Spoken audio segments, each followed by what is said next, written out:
The blood on Liam Norwood's knuckles had barely dried when the first gunshot echoed through the dusty streets of Redemption Creek, Arizona Territory, 1876. They said the gunslinger of Ghost Canyon had killed over 20 men. But no one knew for certain Liam hadn't bothered counting. What they did know was that the infamous bounty hunter had eyes like frozen steel and a reputation that made even the most hardened outlaws think twice before crossing his path. "You got what you came for, Norwood?" Sheriff Ellis declared, tossing a small sack of coins across his desk. "Marshal's office is mighty grateful you brought in the Dalton brothers. Dead or alive, though I reckon they prefer 'em alive." Liam pocketed the payment without counting it. "I don't take prisoners." The sheriff shook his head. 3 men dead. Didn't even try to bring him in breathing. "They chose their ending when they robbed that stagecoach and killed those passengers," Liam replied flatly. "Including a child." Sheriff Ellis sighed. "Town's got a celebration planned tonight. You staying?" "No." Liam turned toward the door, his spurs clinking softly against the wooden floor. "Suit yourself. But folks around here say you got no softness left in you, Norwood. Maybe one day you'll prove 'em wrong." Liam paused, his hand on the doorknob. "Maybe I don't want to." Outside, Redemption Creek bustled with afternoon activity. The mining town had grown considerably in the 4 years since Liam had last passed through. New storefronts lined the main street, and the sound of piano music drifted from the saloon. None of it mattered to Liam. He'd come for the bounty, and now he'd be moving on just as he always did. His horse, a powerful black stallion named Midnight, waited patiently outside the sheriff's office. As Liam approached, he noticed a small crowd gathered at the far end of town, near the cemetery that sat on a gentle slope overlooking the valley. "Funeral," explained a passing townsman who noticed Liam's gaze. "Frank Miller, good man, killed in a mining accident 3 days ago. Left behind a young widow. Tragic business." Liam nodded curtly and mounted his horse. Other people's tragedies were not his concern. He'd seen enough death to last several lifetimes and had contributed more than his share to the tally. The war had taken his mercy, and the years that followed had taken everything else.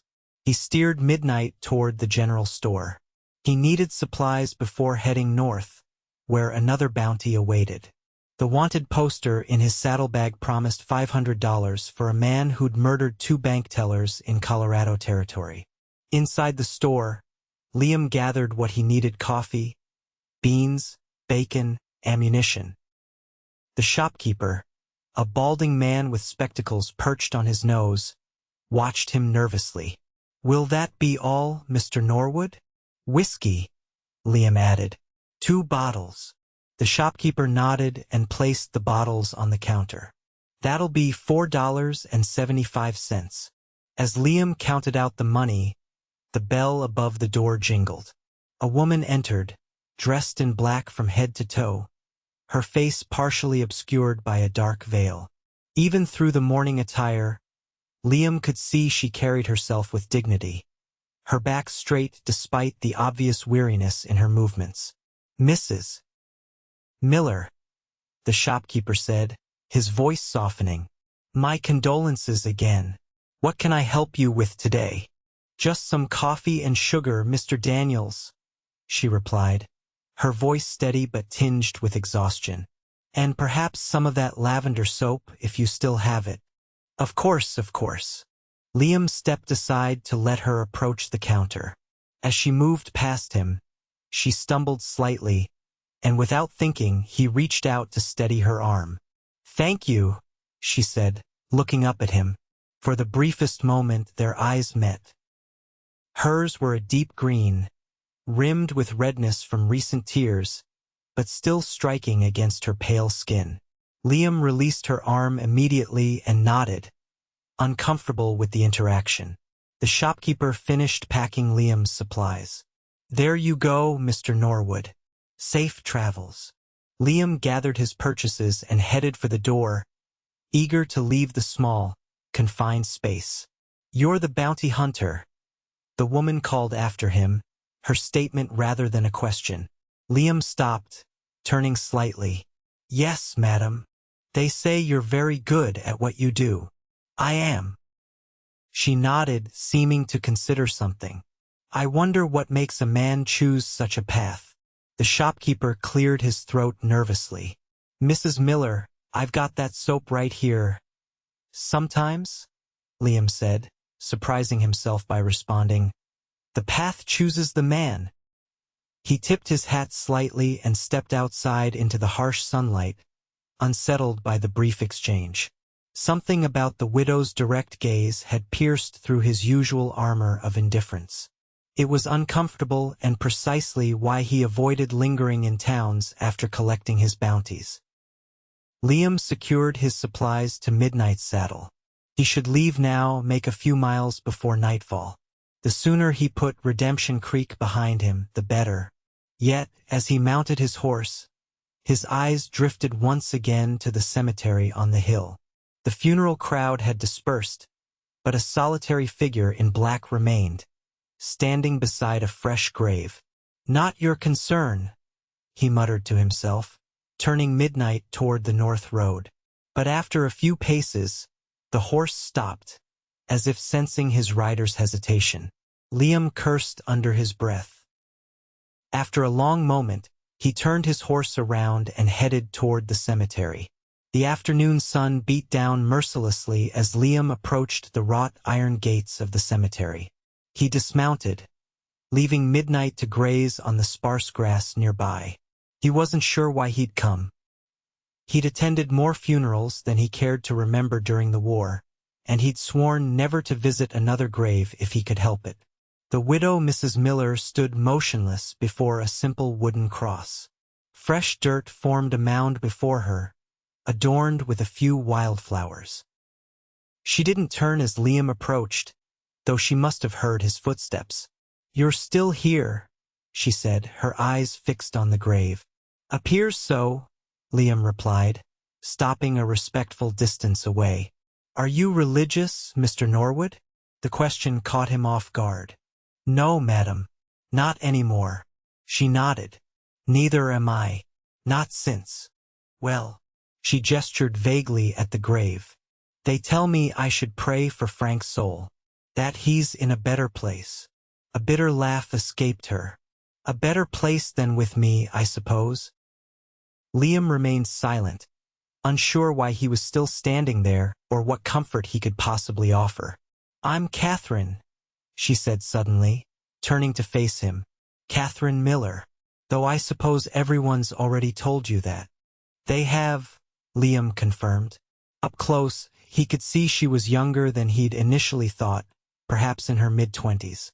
Her face, though drawn with grief, held a strength that was unmistakable. "And you're Liam Norwood, the bounty hunter who brings in outlaws dead rather than alive." "That's right." Katherine studied him for a moment. "Why did you come up here, Mr. Norwood? Surely not to pay respects to a man you never knew." Liam shifted uncomfortably. "I'm not entirely sure, Mrs. Miller. Please call me Katherine. Mrs. Miller makes me feel like I'm wearing someone else's clothes." "Katherine, then." She turned back to the grave. "Frank was a good man.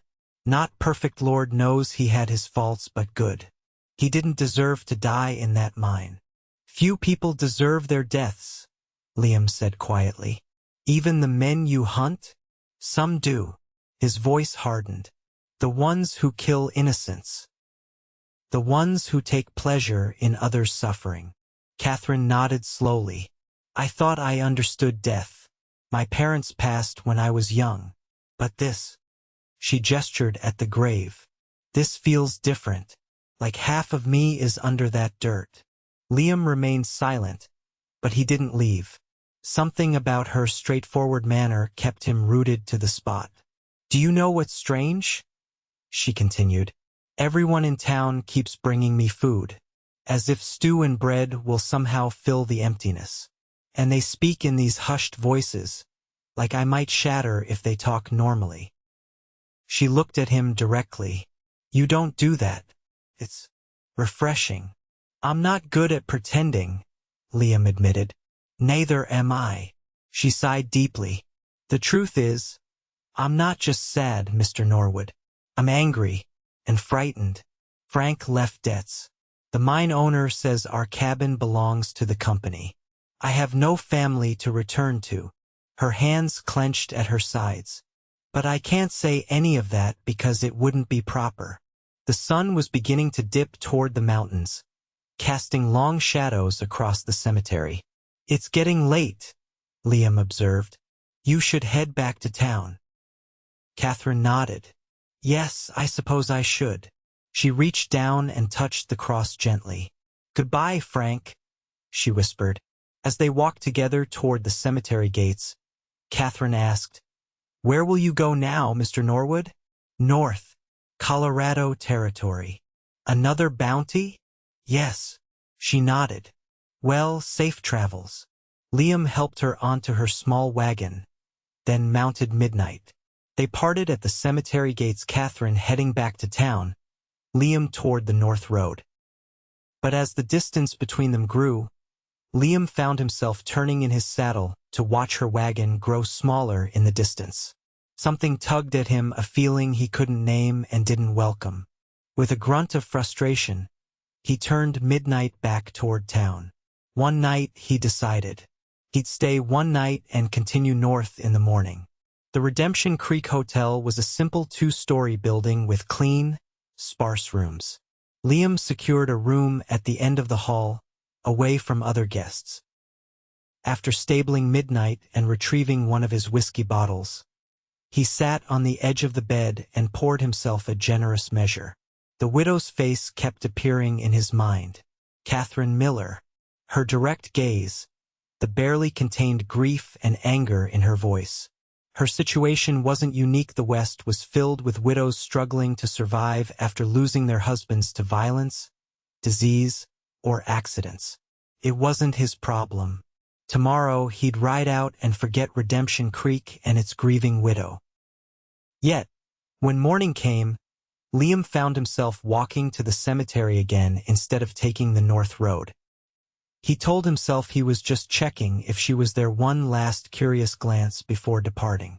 Katherine was indeed at the grave again, this time with fresh wildflowers. She didn't seem surprised to see him. You're still in town, she observed as he approached.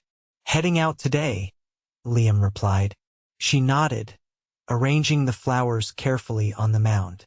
I went to see Mr. Holloway at the bank this morning. Frank owed more than I realized. Her voice was steady, but Liam could hear the underlying strain. They're giving me 2 weeks to settle the debts or vacate the cabin. Liam frowned. What will you do? Survive, she said simply. I have some skills. Can sew, cook. Maybe find work at the hotel or the saloon, though not as one of those girls, she added quickly. The mining company should provide for you. It was their unsafe conditions that killed your husband. Katherine laughed bitterly. Mr. Norwood, you may be feared as a bounty hunter, but you're remarkably naive about how the world works for widows. The company says Frank knew the risks, that he signed papers. Liam's jaw tightened. It wasn't his fight, he reminded himself. Yet the injustice of it rankled him. I should go, he said abruptly. My bounty won't wait. Of course.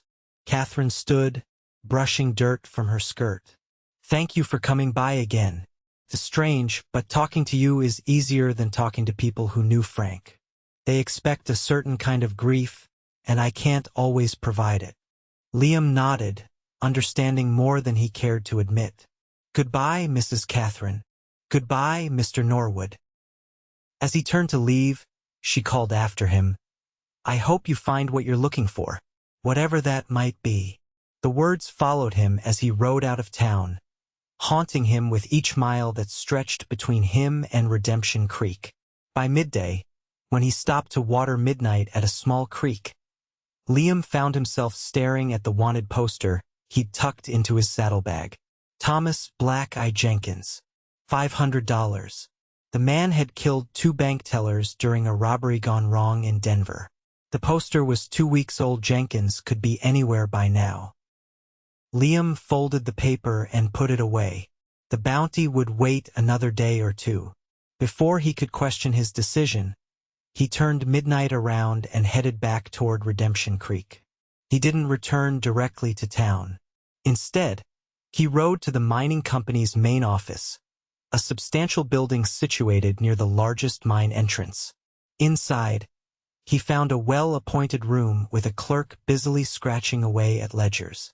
"I need to speak with whoever's in charge," Liam stated. The clerk looked up, startled. "Mr. Hargrove is very busy. It's about Frank Miller's accident." The clerk's expression changed to one of wariness. "I'll see if he's available." A few minutes later, Liam was shown into a spacious office where a portly man with an impressive mustache sat behind a massive desk. "Harold Hargrove," the man said, not bothering to stand. "And you are?" "Liam Norwood." Recognition flickered in Hargrove's eyes. "The bounty hunter. What's your interest in Miller's unfortunate accident?" "I'm interested in how his widow is being treated," Liam said, remaining standing even though Hargrove gestured to a chair. "Ah, well, it's a terrible tragedy, of course. But business is business, Mr. Norwood. Miller owed money to the company store, and the cabin is company property. He died working for you." Hargrove's expression hardened. "He died because a support beam gave way. These things happen in mining. Every man who works for me knows the risks. And every man expects their family to be cared for if those risks catch up to them. We provided a proper burial," Hargrove said defensively. "But the company can't be responsible for every widow and orphan. We'd go bankrupt." Liam stepped closer to the desk, his voice lowering. "I've tracked men across 3 territories for less injustice than what you're doing to Katherine Miller." Hargrove's face paled slightly. "Are you threatening me, Mr. Norwood?" "I'm suggesting you reconsider your position." Liam placed his hands on the desk, leaning forward. "I'm also suggesting you check your support beams more carefully. Accidents have a way of finding those who don't value human life." With that, he straightened and walked to the door. Before leaving, he turned back. "I'll be checking on Mrs. Miller's situation. I hope to hear it's improved." The sun was setting when Liam returned to town. He stabled midnight and headed to the saloon, suddenly aware he hadn't eaten all day. The establishment was crowded, filled with miners fresh from their shifts and locals enjoying an evening drink. He found a corner table and ordered whiskey and a plate of whatever the kitchen was serving. As he waited, his eyes scanned the room out of habit, assessing potential threats. Instead, he found Katherine Miller, serving drinks at the bar. Their eyes met across the room. Surprise registered on her face, followed by a small, questioning smile. When she finished serving a customer, she made her way to his table. "You came back," she said, wiping her hands on her apron. Gone was the black morning dress, replaced by a simple blue frock. "Had some business to finish," Liam replied. Katherine raised an eyebrow. "In Redemption Creek? I thought your bounty was heading north." "Hill Keep." Liam took a sip of his whiskey. "I see you found work. This morning, Mr. Daniels, the shopkeeper, spoke to the saloon owner on my behalf. I'm serving drinks and helping in the kitchen." She gestured to her outfit. "No black while working. Bad for business, apparently." "It's honest work," Liam said with a nod. "It is." Katherine glanced back at the bar. "I should return. My break isn't for another hour." "I'll be here." She seemed surprised by his statement but nodded before heading back to her duties. Liam ate his meal slowly, watching Katherine work. She moved efficiently, handling the occasional crude remark from drunken miners with a firm but polite rebuff. When her break finally came, she brought a cup of coffee to his table and sat down across from him. "You look tired," he observed. I am, she admitted. But it's better than sitting alone in that cabin, waiting for the company to throw me out. About that, Liam leaned forward. I had a word with Hargrove. Catherine's eyes widened. You what? Suggested he might reconsider how he's treating you. Mr. Norwood, Liam, he corrected. Liam, she said, the name sounding strange on her lips. What exactly did you say to him? Just pointed out that letting a widow starve is bad for business. Katherine studied him carefully. Why would you do that? You barely know me. Liam found himself without a ready answer. Why had he interfered? It wasn't like him to involve himself in strangers' problems. It wasn't right, he finally said. What they're doing to you. And you, the notorious bounty hunter who brings in men dead rather than alive, care about what's right? There was no judgment in her tone, only genuine curiosity. I have my own code, Liam replied. It might not match others, but I follow it. Katherine took a sip of her coffee. Well, thank you, though I doubt it will make much difference. Men like Hargrove don't change their ways because of threats. We'll see. Their conversation was interrupted by the saloon owner calling Katherine back to work. She rose, hesitating for a moment. Will you still be in town tomorrow? Liam nodded. For a day or two. Then perhaps I'll see you again. She offered a small smile before returning to the bar. Liam finished his whiskey and left the saloon, oddly unsettled. He wasn't used to making connections, even fleeting ones. His life had been solitary for so long that this small interaction with Katherine felt significant in ways he couldn't articulate. The next morning, Liam was awakened by a knock on his hotel room door. He reached for his revolver automatically before calling out, Who is it? It's Katherine Miller, Mr. Norwood. Puzzled, Liam pulled on his shirt and opened the door. Katherine stood in the hallway, her face flushed with either excitement or anger, he couldn't quite tell which. May I come in? She asked. Liam stepped aside, letting her enter the sparse room. Is something wrong? I received a letter this morning, she said, pulling a folded paper from her pocket. From the mining company. They've decided to forgive Frank's debts and grant me ownership of the cabin. She looked at him directly. What did you say to Hargrove? As I told you, I suggested he reconsider his position. Suggested? She raised an eyebrow. Mr. Hargrove isn't known for his generosity or his conscience. Yet suddenly he's writing to me about honoring Frank's service to the company and ensuring his widow is cared for. Liam shrugged. Perhaps he found his conscience. Or perhaps he found something more persuasive. Like fear. Katherine folded the letter carefully. I'm grateful, truly. But I don't understand why you would do this for me. Liam turned away, uncomfortable with her direct gaze. It needed doing. That's all. No, Katherine said, stepping closer. There's more to it than that. You could have ridden out of town and never thought of me again. Why didn't you? The question hung between them. Liam had been asking himself the same thing since he'd turned midnight around and headed back to Redemption Creek. I've been alone a long time, he finally said. It's safer that way. In my line of work, connections are liabilities. He met her eyes. But when you stood at that grave, something about you reminded me of myself after the war. Lost, angry, but still standing. Katherine's expression softened. Is that when you started hunting men? After the war? Liam nodded. Seemed like the only thing I was good for. Tracking, shooting. And there was no shortage of men who needed hunting. And no shortage of pain to outrun, Katherine added quietly. Their eyes met, and in that moment, Liam felt exposed in a way that had nothing to do with his partially dressed state. Katherine Miller saw through him, past the reputation, past the coldness he'd cultivated for years. I should go, she said suddenly.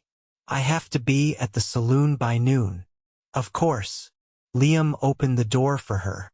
Katherine, he added as she stepped into the hallway.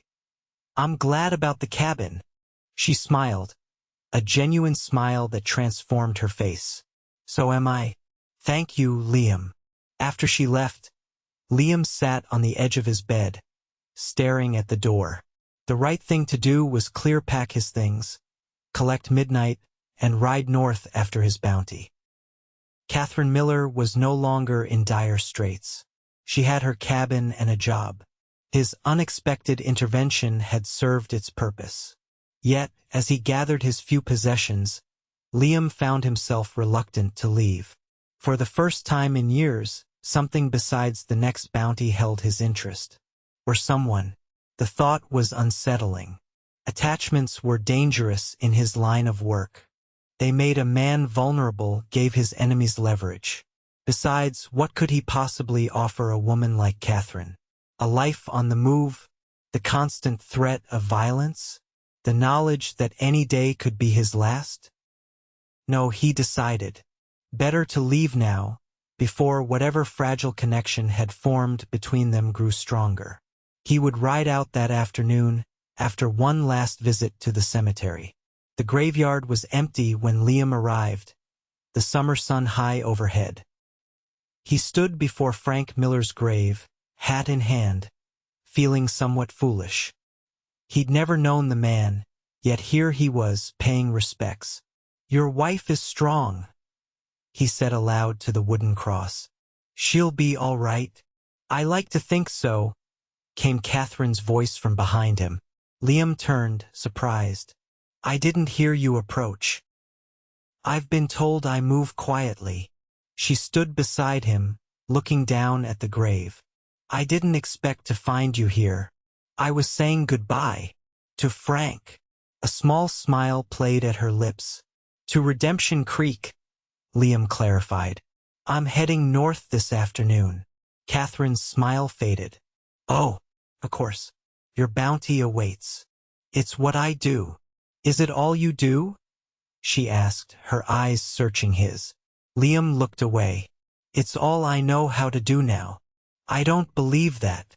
Katherine moved to stand directly in his line of sight.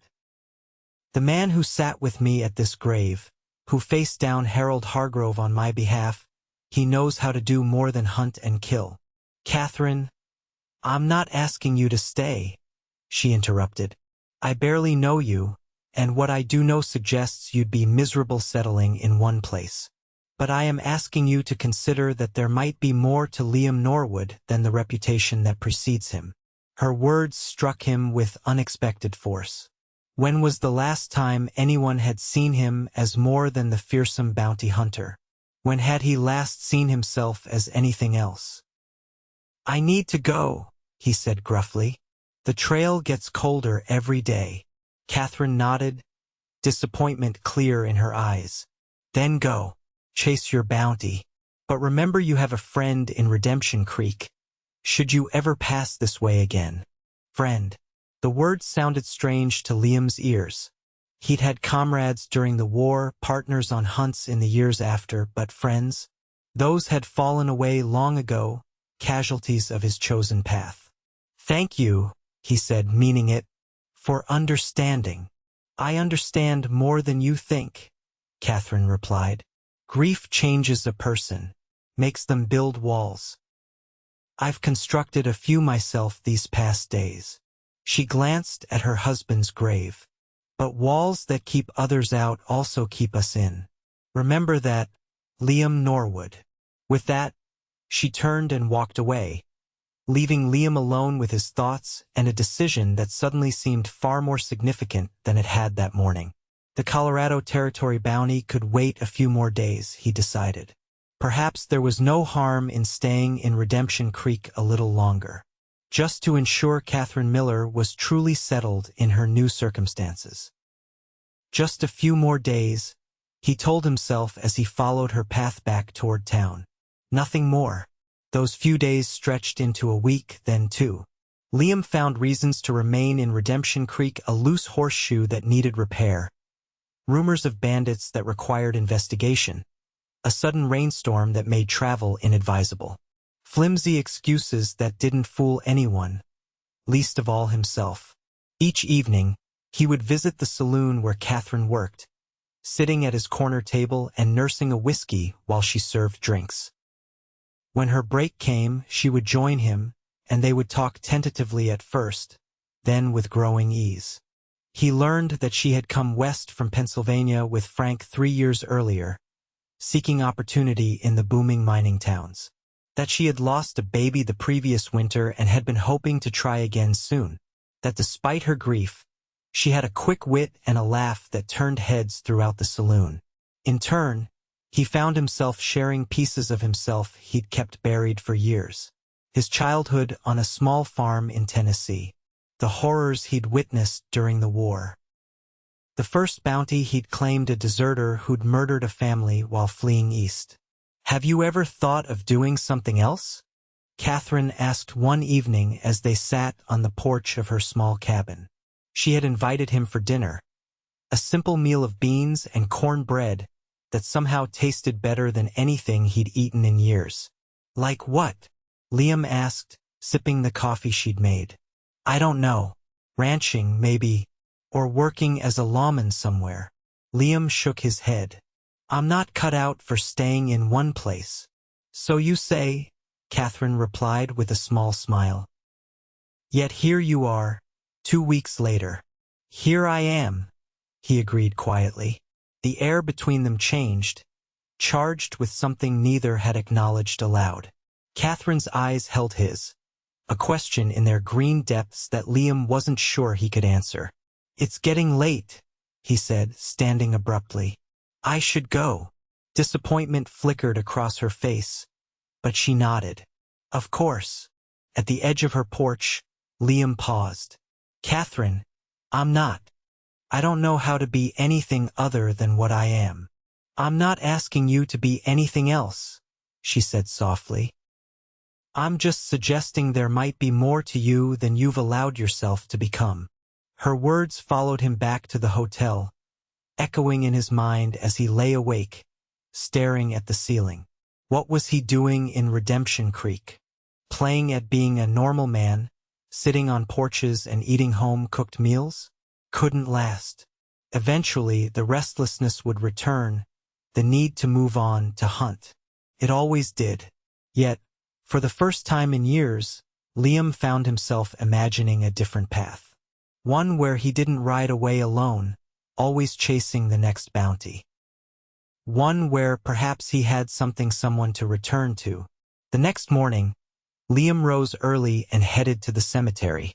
It had become a habit over the past weeks, visiting Frank Miller's grave. Sometimes Katherine was there, sometimes not. Today, he found her kneeling beside the wooden cross, weeding the small plot. "Good morning," she said as he approached, not looking up from her task. "Morning." Liam stood awkwardly, hat in hand. "I've been thinking." "A dangerous pastime," Katherine replied with a small smile, sitting back on her heels to look at him.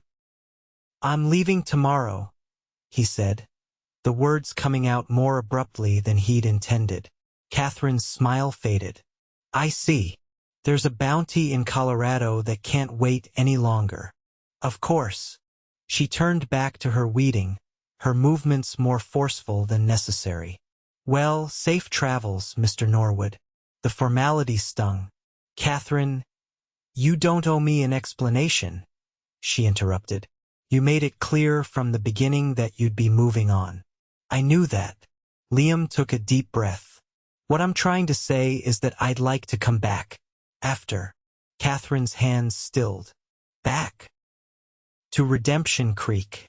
To you." The words felt foreign on his tongue. "But right. If you'd be amenable to that." Slowly, Katherine rose to her feet, studying his face as if searching for some trick. "Why?" It was a fair question, one Liam had been asking himself through the sleepless night. "Because for the first time in longer than I can remember, I found something I want more than the next bounty." "And what's that?" "Peace," he said simply. The kind I feel when I'm sitting on your porch or across from you at the saloon. The kind I never thought I'd find again. Katherine stepped closer, close enough that he could see the flecks of gold in her green eyes. And if I said I'd wait for you, then I'd have a reason to come back alive. She reached up, hesitantly touching his cheek. I never thought I'd feel anything again after Frank died. I thought that part of me was buried with him. I understand, Liam said, covering her hand with his own. I've been half dead for years. And now I want to try living again. With you if you'll have me. Katherine's eyes filled with tears, but she was smiling. I'll wait for you, Liam Norwood. But don't make me wait too long. 1 month, he promised. No more. In the shadow of her husband's grave, Liam Norwood bent and pressed his lips to Katherine Miller's. It was a gentle kiss, tentative and respectful of the grief they both carried. But in it was a promise of something neither had expected to find a second chance. 1 month later, almost to the day, Liam Norwood rode back into Redemption Creek. The townspeople watched in amazement as the notorious bounty hunter dismounted in front of the saloon, his saddlebags bulging with his possessions rather than the tools of his trade. Katherine was waiting as she'd promised, her face lighting up at the sight of him. And when she ran into his arms, the last of the ice around Liam's heart melted away. They were married that autumn, in a small ceremony attended by the curious townsfolk who had witnessed their unlikely courtship. Together, they built a life not without challenges. For both carried deep wounds that needed healing but a good life, rich with the second chance they'd given each other. And twice each month, they would visit the cemetery together, placing flowers on Frank Miller's grave. For it was there, in the most unlikely of places, that a man known for his hardness had found his softness again, and a widow grieving her past had found her future.